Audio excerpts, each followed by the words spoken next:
ଆମ ଝିଅ ବିନ୍ଦିବା ପାଇଁ ଅନେକ ଜାଗାରେ ଭଲ ଭଲ ପ୍ରସ୍ତାବ ଆସୁଛି।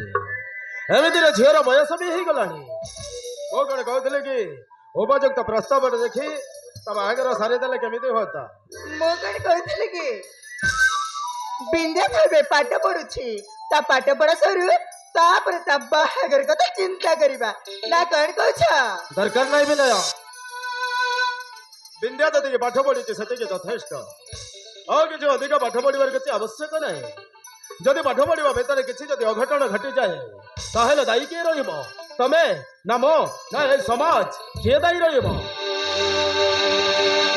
ହେ ମା ବିଦ୍ୟା ମା କଣ ଗୋଟେ ଖାଇ ନିଅ ମା, କିଛି ଗୋଟେ ଖାଇ ନିଅ ମା, ଏ ନିଅ ମା। ବିଶ୍ୱାସ କାକା ନିଅ ମା କଣ ଗୋଟେ ଖାଇ ନିଅ। ତମେ ମତେ ଏମିତି ବିରକ୍ତ କରନି। ମୁଁ ସେଇଟା ଖାଇବିନି ମାନେ ଏ ନିଅ ମା କିଛି ଗୋଟେ ଖାଇ ନିଅ ମା, କାଲିଠୁ କିଛି ଖାଇନୁ, ଏ ନିଅ ମା। ଆରେ ହେ ମା ବିନ୍ଧ୍ୟା, କଣ ହେଇଛି ରେ ମା? ତୁ କାହା ଉପରେ ଏମିତି ରାଗି ଯାଇ ଖିଆ ପିଆ କରୁନୁ? କଣ ହେଇଛି ରେ ମା? ଆରେ ମା ବିନ୍ଧ୍ୟା, ମୋ ସୁନା ଝିଅଟା ଏମିତି ରାଗିଛୁ ବୋଲି କଣ ଖାଇବୁନି? ଖାଇଦେଲେ ମା, ଖାଇଦେ। ନାଇଁ ମା, ମୁଁ ଖାଇବିନି ମାନେ ଏ ମା। ଖାଇବିନି। ବିନ୍ଧ୍ୟା କଣ ଗୋଟେ ଖାଇ ନିଅ ମା। ତୁ କାହିଁକି ରାଗି ଯାଇ କାହା ଉପରେ ରାଗିଛୁ ଏମିତି? ଏ ବିଶ୍ୱାସ, କଣ ହେଇଛି? କାହିଁକି ଝିଅଟା ଏମିତି ରାଗି ଯାଇଛି? କଣ ହେଇଛି? କଥା କଣ ବିଶ୍ୱାସ? କଥା କଣ ବି ଶାନ୍ତେ ବିନ୍ଧ୍ୟା ମା ଦେଓମାଳି ଯିବା ପାଇଁ,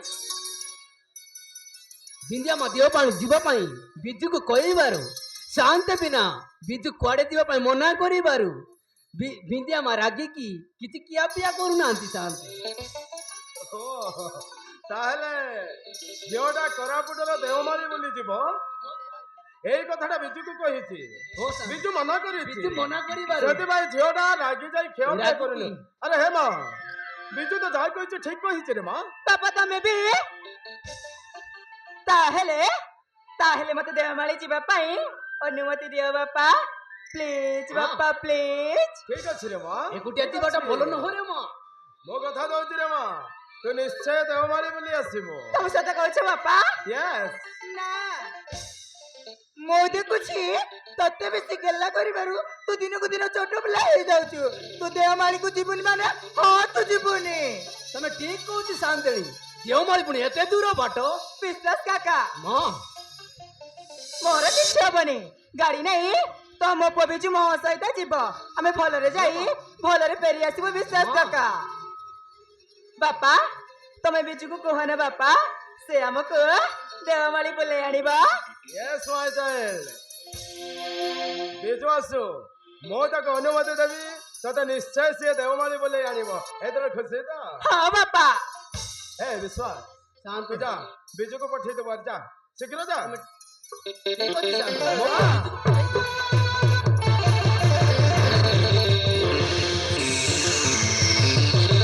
ତାକୁ କହିବି, ସିଏ ତତେ ଗାଡି ନେଇକି ନିଶ୍ଚୟ ଦେଓମାଳି ବୁଲେଇ ଆଣିବ। ତମ ମୁଣ୍ଡ ଫୁଣ୍ଡ କଣ ହେଇଗଲା ନା କଣ? ତମେ ବି ଏକୁଟିଆ ଝିଅକୁ ପୁଣି ଡ୍ରାଇଭର ସହିତ ଦେଓମାଳି ବୁଲେଇ ଯିବା ପାଇଁ ଅନୁମତି ଦଉଛ? ସାହେବ ମତେ ଦେଖିଲେ କି? ଆରେ ବିଜୁ, ଦେଖୁଛୁ ମୋ ଝିଅଟା ରାଗି ଯାଇ କିଛି ଖିଆ ପିଆ କରୁନୁ। କାହିଁକି ଜାଣିଛୁ? କାହିଁକି ସାର୍? ଝିଅଟା ଦେଓମାଳି ବୁଲି ଯିବା ପାଇଁ ତତେ କହିଛି। ହଁ ସାହେବ। ତୁ ପୁଣି ତାକୁ ମନା କରିଛୁ, ସେଇଥିପାଇଁ ଝିଅଟା ନ ଖାଇ ପୁରା ରାଗି ଯାଇଛି। ମୁଁ ତତେ କହୁଛି ଝିଅଟାକୁ ତୁ ଦେଓମାଳି ବୁଲେଇ ଆଣିବୁ। ସାହେବ ସାନ ସାହେବଙ୍କୁ ଦେଓମାଳି ବୁଲେଇ ନେବି ସତ, କିନ୍ତୁ କିନ୍ତୁ ବିନ୍ଦୁ କିଛି ନାହିଁ। ବାପାଙ୍କ ଅନୁମତି ମିଳି ସାରିଛି, ତମେ ଦେଓମାଳି ବୁଲେଇ ଆଣିବ। ଠିକ ଅଛି ସାହେବାଣୀ, ସାହେବ କହିଛନ୍ତି ଯେତେବେଳେ ମୁଁ ରାଜି, ଚାଲନ୍ତୁ। ଆରେ ହେ ବିଜୁ, ଦେଖ ବିଜୁ, ତମେ ଶୀଘ୍ର ଯାଇ ଶୀଘ୍ର ଫେରି ଆସିବ। ଆଉ ଦେଖିକି ଗାଡି ଡ୍ରାଇଭିଂ କରିବୁ ରେ ବାବୁ।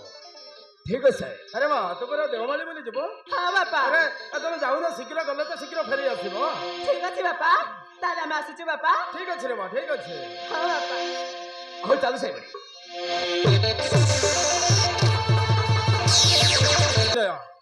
ଝିଅଟା ଦିନକୁ ଦିନ ବହୁତ ବୁଲାବୁଲି କରୁଛି। କେତେବେଳେ ଯେ ଅନ୍ୟ ଝିଅ ପରି ଭୁଲ ରାସ୍ତାରେ ପାଦ ଦେଇ ତା ବାପା ମାର ମାନ ସମ୍ମାନ ଛାଡ଼ିଦେବ, ଏଇ ଡରଟା ମତେ ପ୍ରତି ମୁହୂର୍ତ୍ତରେ ଖାଇଲା କରୁଛି। ଖାଲି ତାରି ଖୁସି ପାଇଁ ମୁଁ ତାକୁ ବାରଣ କରିପାରୁନି, କାହିଁକି ନା ଛଅ ନାଇଁ କି ନଅ ନାଇଁ ଗୋଟିଏ ବୋଲି ଝିଅ ମୋର। ଖାଲି ତମରି ପାଇଁ ଝିଅଟାକୁ ତମେ ବେଶୀ ଗେଲା କରିବାରୁ ଝିଅଟାର ମୋ ବଢି ବଢି ଯାଉଛି, ବୁଝିଲ ତ?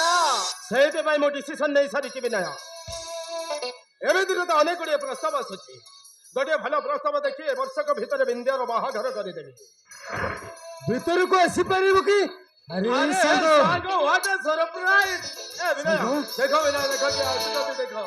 ଏ ହଉଛନ୍ତି ମୋ ପିଲାଦିନର ବନ୍ଧୁ ବିକ୍ରମ ବଳିଆର ସେ। ନମସ୍କାର। ନମସ୍କାର ଏ ଭାଉଜ। ହଉଛନ୍ତି ତାଙ୍କ ଧର୍ମପତ୍ନୀ। ନମସ୍କାର। ଆସ ଆସ ଭିତରକୁ ଆସ। ଆରେ ସାଙ୍ଗ, ଫୋନ ନାହିଁ, ଖବର ନାହିଁ, କିଛି ନାହିଁ। ଭାଉଜ ସହିତ ହଠାତ୍ ମୋ ଘରେ କଥା କଣ ସାଙ୍ଗ? ସାଙ୍ଗ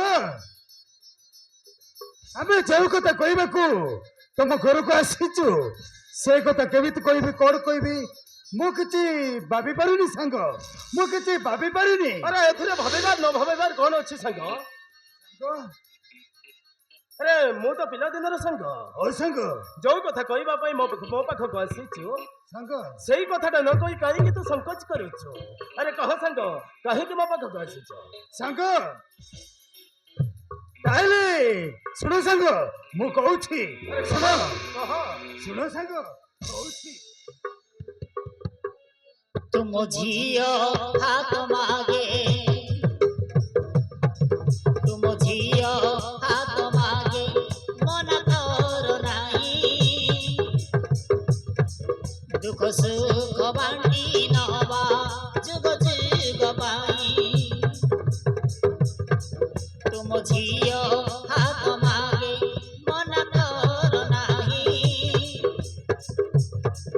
दुख सुख बांटी नवा जुग जुग पाई।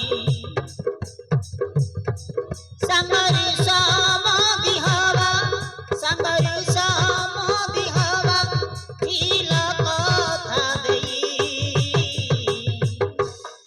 तुम झियो हाथ मागे मन कर नाही, दुख सुख बांटी नवा जुग जुग पाई, दुख सुख बांटी नवा।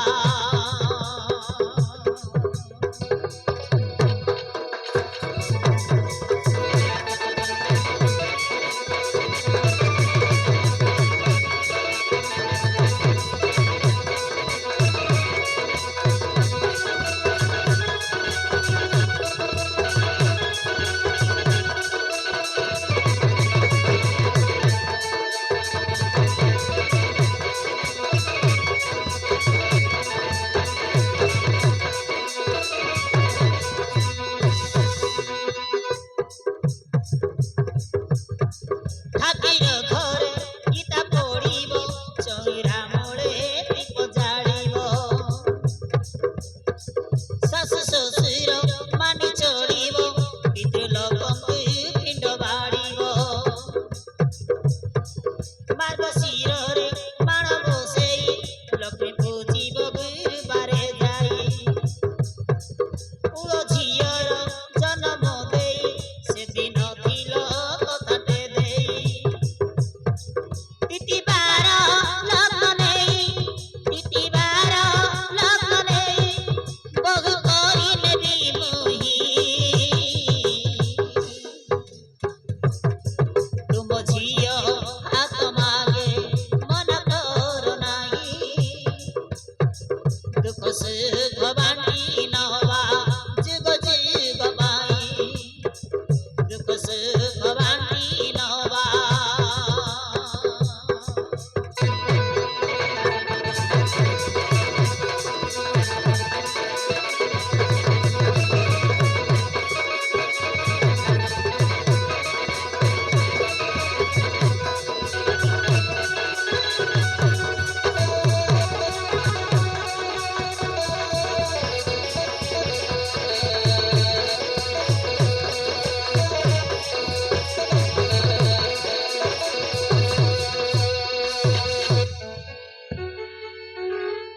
ସାଙ୍ଗ କଥାଟା ଶୁଣି ମନା କରିବନି ସାଙ୍ଗ, ମନା କରିବନି। ବହୁତ ଆଶା ନେଇ ତମ ଘରକୁ ଆସିଛୁ।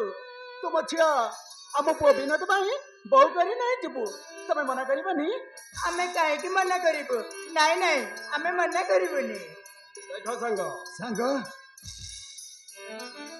ତୁ କେମିତି ଭାବିନେଲୁ ଏଇ ସାଙ୍ଗ ମୁଁ ଏ କଥାଟା ଶୁଣି କଣ ମନା କରିପାରିବି ସାଙ୍ଗ ଆରେ ଏଇ କିଛି ସମୟ ପୂର୍ବରୁ ଆମେ ବିନ୍ଧ୍ୟାର ବାହାଘର ବିଷୟରେ କଥାବାର୍ତ୍ତା ହଉଛୁ ଓ ସାଙ୍ଗ ତମେ ହଠାତ୍ ଭାଉଜ ସହିତ ଘରେ ବସିଛି ପୁଣି ଏମିତି ଗୋଟିଏ ଭଲ ପ୍ରସ୍ତାବ ନେଇ ଓ ସାଙ୍ଗ ମୁଁ ଏମିତି ଗୋଟିଏ ଭଲ ପ୍ରସ୍ତାବ କାହିଁକି ମୋ ହାତ ଛଡ଼ା କରିବି ମୁଁ ଆଜି ବହୁତ ଖୁସି ସାଙ୍ଗ ବହୁତ ଖୁସି ଆଉ ମୁଁ ତୁମକୁ କଥା ଦଉଛି ମୋ ଝିଅ ନିଶ୍ଚୟ ତମ ଘରେ ବୋହୁ ହେଇକି ଯିବ ସାଙ୍ଗ ତାହେଲେ ଆମେ ବହୁତ ଖୁସି ସାଙ୍ଗ ବହୁତ ଖୁସି ଆଉ ମୁଁ କଣ ଦୁଃଖ ପ୍ରକାଶ କରୁଛି ଆରେ ସାଙ୍ଗ ତୁ ଯେତିକି ଖୁସି ତାଠୁ ମୁଁ ଡବଲ ଖୁସି କାହିଁକି ଜାଣିଛୁ ଆରେ ଆଗରୁ ଆମେ ସାଙ୍ଗ ହେଇକି ଥିଲୁ ବର୍ତ୍ତମାନ ଆମେ ସମୁଦି ଓ ସାଙ୍ଗ ହଁ ସମୁଦି ଦେଖ ମୁଁ ନିଶ୍ଚୟ କଥା ଦଉଛି ଭାଉଜ ତମେ ଯେତେବେଳେ ମୋ ଘରକୁ ଆଶା ନେଇ ଆସିଛ ମୁଁ ତୁମ ଆଶାକୁ କେବେ ନିରାଶ କରିବିନି ମୋ ଝିଅ ନିଶ୍ଚୟ ତମ ଘରେ ବୋହୁ ହେଇକି ଯିବ ହେଲେ ଦେଖନ୍ତୁ